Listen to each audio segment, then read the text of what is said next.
You think it's appropriate for Trump to be speaking with someone who will actually be deciding a case against him?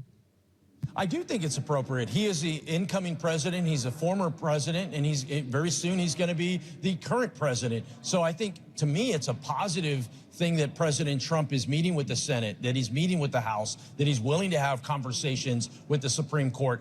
To me, that's what I look for in a president. I want to have more of that dialogue. And the more openness and the more transparency that we can have, I think the better it is for all Americans. I think that's one of the issues that a lot of people were frustrated with the Biden administration, just transparency. Let's just talk about these things. So I think it's very positive that President Trump and his team are having conversations across the board throughout all aspects of government. Well, do you think Justice Alito needs to recuse himself from this Trump case right now? I mean, I don't think so. I mean, who knows what the conversation they had, but I doubt it was on something like that. There's so many things, so many important issues that need to be discussed, and I'm certain, there's a lot of that. So I wouldn't necessarily say that. Hey, everybody, and welcome back. After listening to Representative Tony Gonzalez here, you might be thinking I was going after the DJT, but I'm not. I didn't think last week when I did my podcast on Supreme Court Chief Justice Roberts that I would be back to visit him like the ghost of Christmas past, but here I am. And while Roberts is going to get a little bit more credit tonight than he did last week, because it appears that he is still in fear of his Frankenstein or the ghosts of Christmas past, and he erred on the right side this time, I do want to talk about what appears to be the blatant corruption of the Supreme Court or the pure ineptitude. Tony Gonzalez right there was talking about a phone call that was made directly to Justice Alito on the same day that he was going to be hearing Trump's request for a stay on his sentencing in the New York State 34-count indictment and conviction on fraud, on business fraud. Supposedly, the Orange Jesus called Alito and asked him about a reference that someone had wanted to work for Mar-a-Lago, and he was just checking that out. So, that could be true. I'm not going to say it's not. I don't have any proof. But what I do know is that there's no recordings or transcripts of that phone call. And there's two options that could have happened at that moment when that phone rang, and I'm sure Mr. Alito does not screen his own phone calls. He has a secretary that does that, if not his wife. And he could have chosen to just not be available at that moment, to keep the thought and the visual cue of being appropriate, especially seeing as how he was going to be sitting judgment on that man, the caller's case later on that afternoon within hours. Having not chosen that path and having chosen the path to accept that phone call, his only other course of action to not give the vision of impropriety would have been to recuse himself from that afternoon's hearing. And he did not. He chose to appear at that hearing and pass judgment. Now, how did we get here? How did a state felony conviction get brought up to the Supreme Court? It's because the Antichrist claimed that he had presidential immunity. And let's just dissect that real quickly. I don't want to spend a lot of time on this part. But he wasn't a president when he had the affair with Stormy Daniels. He wasn't a president when he paid her off. He wasn't a president when he was indicted on an investigation by the New York City District Attorney for the Southern District. He wasn't a president when he was indicted and convicted of those crimes. And as much as he tried to delay it, the sentencing, which is important in New York State because you're not a convicted felon until after the sentencing, he tried to delay it so that it would be after and he could try and beat it as presidential immunity and give another weak argument. Well, he wasn't president at any one of the times during the time that he committed the crime, nor was he during the trial, nor was he during the sentencing, nor was he during the conviction, nor was he when he was convicted on Friday afternoon of 34 counts and then let off scot-free with no jail, which is a decision by Judge Marchand, not by the Supreme Court. But I back up, how did we get here? He tried jumping the rails claiming presidential immunity, which he obviously didn't have, and he raised it through the Fifth Circuit, which is handled through New York. And Justice Sotomayor was the person in charge of reviewing that request, reviewing the request for a stay. And it's no secret that Sotomayor is left-leaning or a centrist. And so for the looks of propriety and the proper visual IQ on the whole thing, she passed the decision up, or the request up to the full court for hearing. Just to keep, so that it didn't look like there was any impropriety, that she was left-leaning and didn't want to let the right-leaning guy in. And the court held hearings on that the same day. It was more or less an emergency hearing. And as you all know, as you all saw on Friday, the Antichrist lost his appeal and was told in a 5-4 decision that the court would not defend him because he did not have the standing, as it's called in New York State, to call for presidential immunity or president-elect immunity, which doesn't exist. Now, the way the Supreme Court comes into this, and the way I want to frame this tonight, is that the three left-leaning judges, which are Ketanji Jackson Brown and Kagan and Jackson, all voted no on upholding the stay request. But that's only 3 out of the 9. And it turns out that Justice Amy Coney Barrett, who seems to be the new centrist and the new, shall we say, the conscience of the far right liberal or the far right conservative group, apparently spoke with Chief Justice Roberts and convinced him that he needed to make the proper decision because there was no immunity for this man. He was just a man. He was just like you and me. Okay?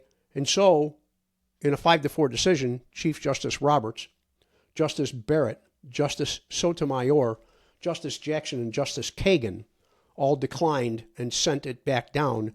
And as we all know, as we all watched over the weekend, Donald was convicted, and he is now a convicted felon in the state of New York, which carries massive implications in New York law, massive implications with New York banking, and what I suspect will be massive implications internationally when he's either invited or not invited to foreign other countries like Canada that doesn't allow a felon in. I mean, in New York State, where I live, if you even try and cross the border and you've got a DWI on your background that's got a felony attached to it, you're not allowed in their country. They don't want you. God forbid you have anything more serious as a felony. They'll turn you back right there at the gates and tell you, no, sorry, not today, not never. So what happened? Chief Justice Roberts seems to have grown a conscience. I'm going to give him a lot of credit for that. I believe he's facing up to his Frankenstein that he created. I believe he realizes the mistakes he's made, allowing this Frankenstein to attack the courts and to be merciless on the justices. Every justice that he has faced in federal and state court since the beginning of his presidency and just before have all come under fire that would never be accepted anywhere, and that Chief Justice Roberts himself, in his year-end report, referred to and bemoaned the behavior of people for doing it. And like I said then, the only person I know that's doing it is the Orange Antichrist. So that raises the question for me as to how 4 other justices ruled that they were willing to give him his stay of conviction when he clearly wasn't a quote-unquote sitting president at any time during his crimes that he committed. He wasn't a president. He wasn't a president-elect. He didn't have immunity. Didn't even come close to immunity. And his cry for president-elect immunity doesn't friggin' exist. So let me ask you how Thomas and Alito, who I really have a bone to pick with today, and the other 2 justices, Kavanaugh and I forget the gentleman's name. I'll remember it later on during the podcast. How was it that they came up to the conclusion that, yeah, he had the right to presidential immunity, even though he wasn't a president and he was just a president-elect when the crimes went up? How did they come up with that? Weren't they the ones that ruled that a sitting president, quote-unquote sitting president, had immunity under Article 2 of the U.S. Constitution? Well, Article 2, like I said, only recognizes a sitting president. When I say the 4 right-leaning justices that found in favor of the stay, they're what's called the Federalists. They're the ones that strictly interpret the Constitution as it was written by the forefathers and see no need to think future. And that's been stated, especially during the very public hearings on presidential immunity. They felt that the immediate thing in front of them, which was the request for immunity, wasn't the important part. It was how the Constitution was interpreted. That the president was really immune from anything under Article 2. Well, back then, everything seemed horrible when they made that ruling. But when I look at it now and I look at all the things that they didn't say and that they didn't rule on, which do not become precedents, they've set out a minefield for anybody that wants to try this. And I think the Orange Antichrist is about to step on a lot of mines. So I guess my conclusion is that since last week, Chief Justice Roberts gets a little gold star on his forehead and a small pat on the back, good boy. But that's about all he gets. The three left-leaning or centrist judges, thank you again for standing up. And Amy Coney Barrett, this is your call. This is me calling out to you. Thank you for being the centrist. Thank you for having the conscience. Maybe it's because you're a mother. Maybe it's just because you're a good lawyer. I don't know. But I question why you and the Gang of Nine do not have written down and enforceable ethics laws, because what happened over this weekend just points right to the fact that there are no ethics rules for the Gang of Nine. There's no other group in the U.S. government that doesn't have oversight. And I guess my conclusion is that the justices, if they can't do it on their own, then maybe the Judicial Conference of the United States, who oversees all the other judges, federal, state, and local judges, they're the ones that rule on whether a judge is ethical or not, and if anything happens, they get the call to review it.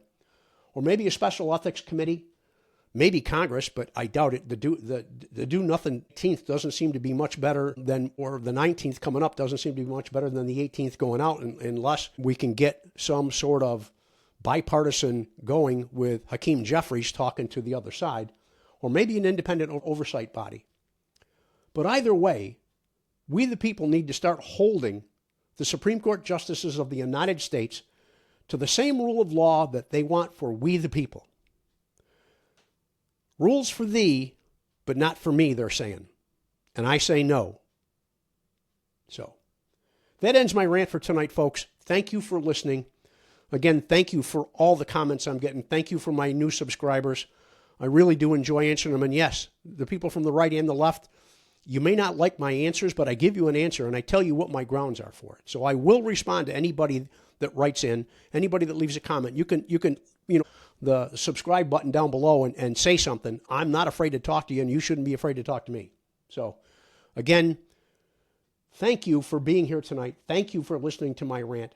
And if you can help out with trying to hold the Supreme Court accountable and have rules, then please do in any effort that you've got. Thank you and good night.